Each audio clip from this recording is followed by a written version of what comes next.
Hi, this is Dr. Kemi Olunlaya. It's May 26, 2019. Let me tell you about Senator David Mark.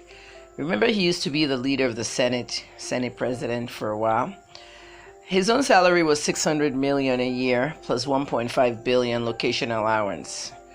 That year, I remember Nigerians protesting Amajua and company at NAS, saying that the senators were making too much money. And I think that was 2013. Well, let me tell you about Senator Mark. He's from Niger State. And I believe that he was, let me see, I'm getting some parts wrong there. He's been a minister before. During the Babangida side Abacha regime. Well, let me say this. He was our communications minister. And when the cell phone arrived in Nigeria, he said that they didn't need it. He said cell phones are not for ordinary Nigerians. It's for rich people. And he refused to talk to MTN. It was not until Obasanjo came on board that Obasanjo said, MTN, okay, come back and let's see what you have for us. Imagine, if you look at Mark today, he probably has 2 or 3 phones. He said cell phones are not for ordinary people. David Mark, when he was a general, when I was a teenager, I became, let's see, in my 20s, late 20s, early 30s. I remember June 12th when they had the elections and Abiola won. A 10-member delegation went to Babangida's house in Minna and told Babangida that if you don't annul that election, we will kill him ourselves. That's what that 10-member delegation said. My dad was there. He told me. General David Mark led the 10-member delegation. Babangida felt threatened. Remember, Babangida said he was threatened. But when did I report this? 2013. Babangida said it in 2015 or 16 that he was threatened. Not only Abiola was threatened, Babangida was also threatened. If you don't annul these elections, we'll kill him ourselves. So he annulled it, potentially saving Abiola's life. Abiola went to go ahead and move on. And at the time they had him in prison, everybody had the whole thing about he drank tea. Everybody drank tea in the cell. Abiola was killed by something that you wouldn't even know killed him. A little lipstick-sized stun gun. There was a 5-star general in that cell, an American one too. And then Mrs. Rice was there. And as they left, they just choked him in the arm or something, and he just died after. Okay, so the CIA did it, right? But Abiola himself was a CIA agent. He spied for the Americans. He spied on the military for the Americans. He had that big company, ITT, International I don't know, ITT, you know what I mean? That's why fella called it ITT. Fella did not like Abiola. International Tiff. That's what he called it.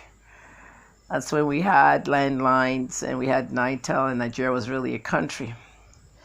But the Americans got rid of him. He didn't drink a tea. He was killed by a stun gun in his cell. On that very night, my dad and Wale Awolowo, they drove quickly out of Abuja. And if you know Wale Awolowo, Wale doesn't use a driver. He drives himself. My dad and Wale Awolowo drove that 16-hour trip from Abuja to Ibadan. My dad got the tip that somebody was going to kill Abiola tonight, but they didn't know where or when. They couldn't get that information to him. It was too late. This is part of what my father read at Wale Awolowo's eulogy when Wale died, and my father did a eulogy at the Nigerian Tribune headquarters. I was there with him, and I have the audio. What you don't know about Nigeria will shock you.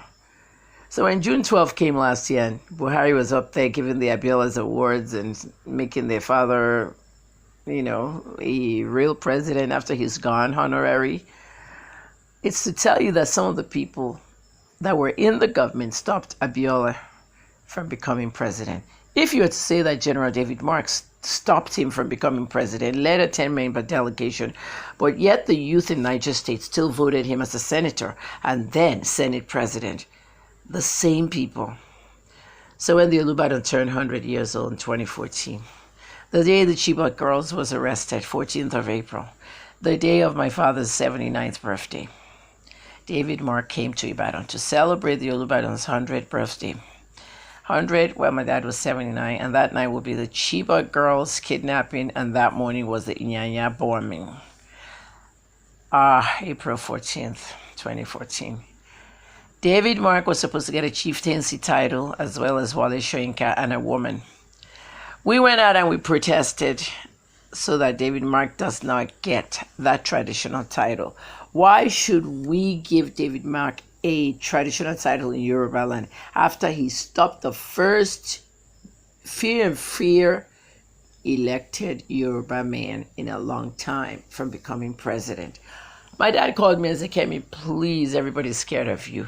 Don't do that protest. Please, please, please, please, because it's Olubadan's birthday.